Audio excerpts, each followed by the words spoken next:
The next way that rich people earn money is something called arbitrage.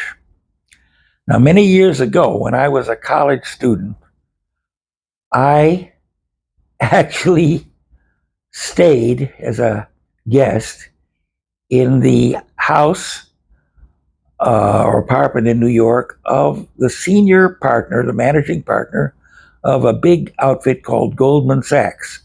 In those days, Goldman Sachs wasn't nearly as big as it became, but it was a little financial powerhouse in New York. And the head of that company, I had breakfast with every morning, and because I was in the Wharton School and I was very curious about how to make money, I said, "Hey, you know, how was it? I heard you made a lot of money for Goldman Sachs, and that's why you're the senior partner now." He said, "Yeah." I said, "Could you tell me the story?" He says, "Yeah, it was a lowly uh, investment guy. I had people overlooking what I could do so I wouldn't get into too much trouble." And he said, "One day I discovered there were some convertible bonds.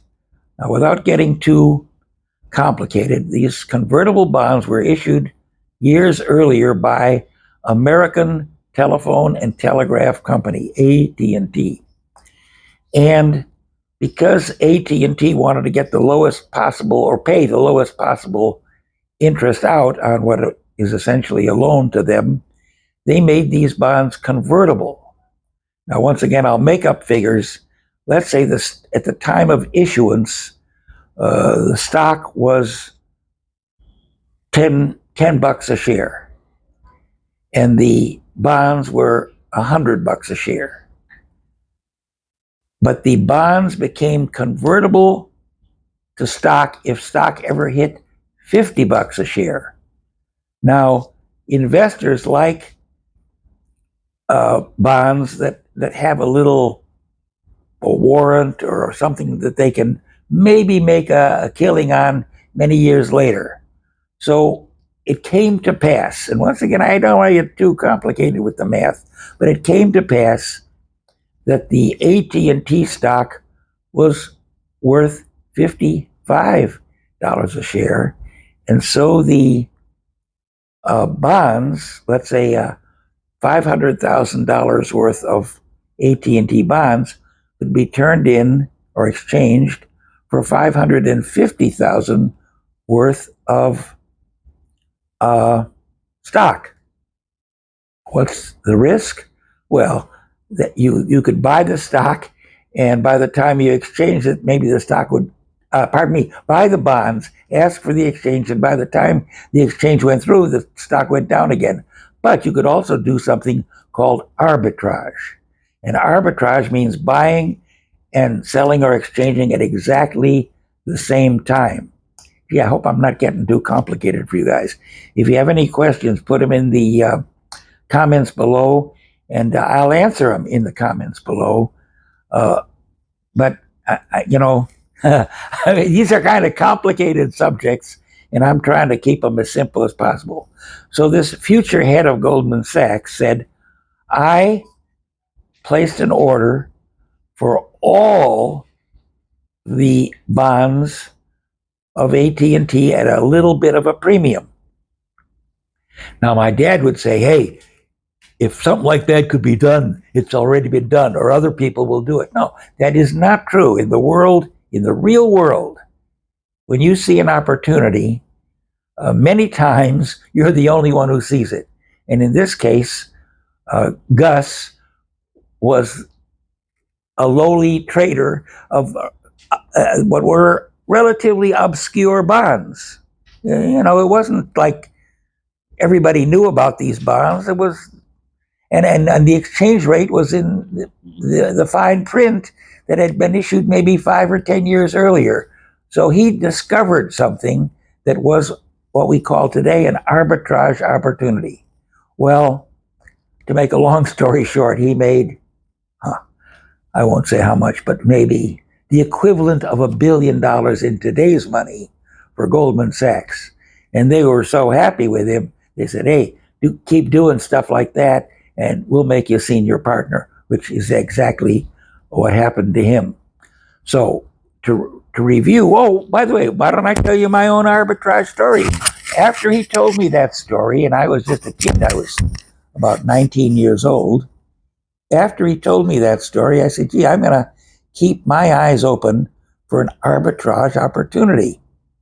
And I must have been 5 or 6 years later, I saw an article in the Wall Street Journal, which I read diligently every day in those days. Was not online. There was no such thing as online.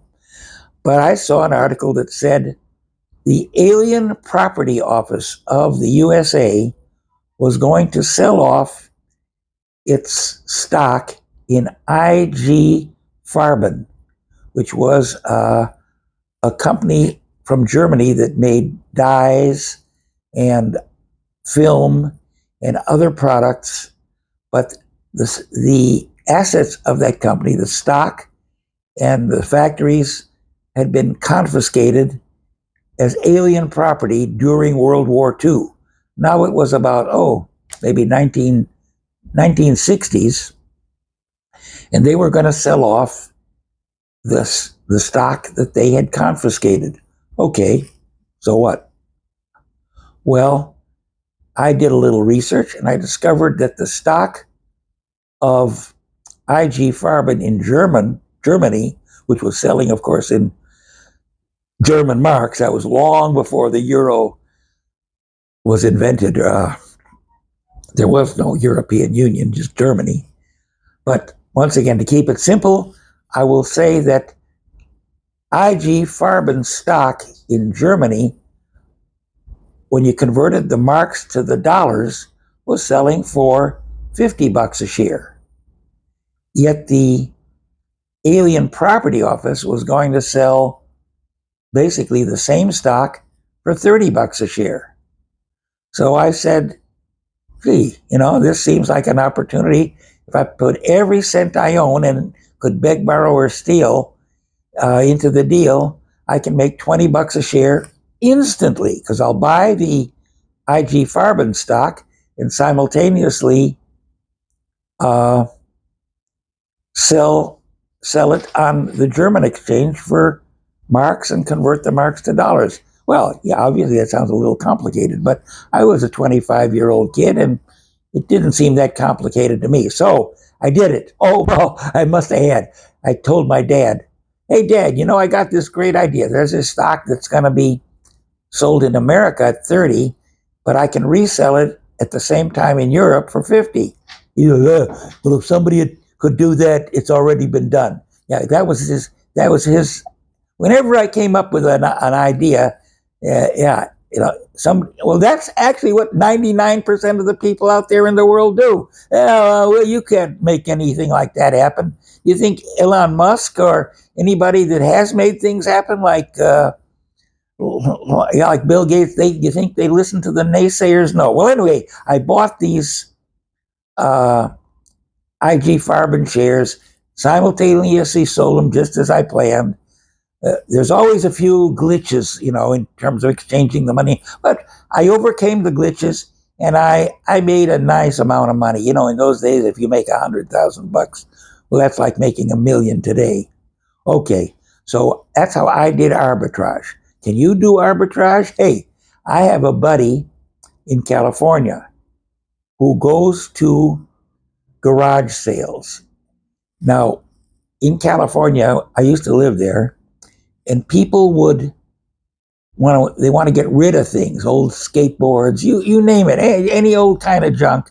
They put it on their front lawn or in the garage, open the doors, have a big sign that says garage sale, and people come from the neighborhood, and sometimes they advertise the sale in the newspapers. Nobody does that anymore. But anyway, this pal of mine, he had a truck. I think he's still doing it today. I could give his name. Well, anyway, he goes around and he sees odd things. I remember he told me about a certain kind of skateboard. I don't remember it, but it had a picture and a signature on it. Let's call it the Ding Dong skateboard signed by the Ding Dong skateboard champion of 1972. Okay, he goes to these garage sales and looks for odd items. Then he has a way of checking what these items sell for on the then equivalent of eBay. Usually collector magazines and stuff like that. And so he said he regularly buys what other people consider junk for $1, and maybe it's worth $100. And so that's almost like arbitrage. He buying and selling things that have a high value. Funny thing is, I never was that clever, but I would go to these garage sales or lawn sales at the end, and invariably the person who's giving them wants to get rid of stuff. So at the end, they give away stuff. Hey, anything left you could have. Just put it on your truck, take it away. So I got lots of free stuff. I furnished my whole house, and I had a lot of rentals, so I could get more money if they were furnished. And all my clothes, my clothes budget for the last 50 years, maybe, I doubt that I've spent $100. See this shirt? It was left by a tenant. That's why I wore this hat I found on the beach. I have never spent any money on anything. I get everything for free. That's why I'm rich. Well, sort of rich compared to the 99% of poor people anyway.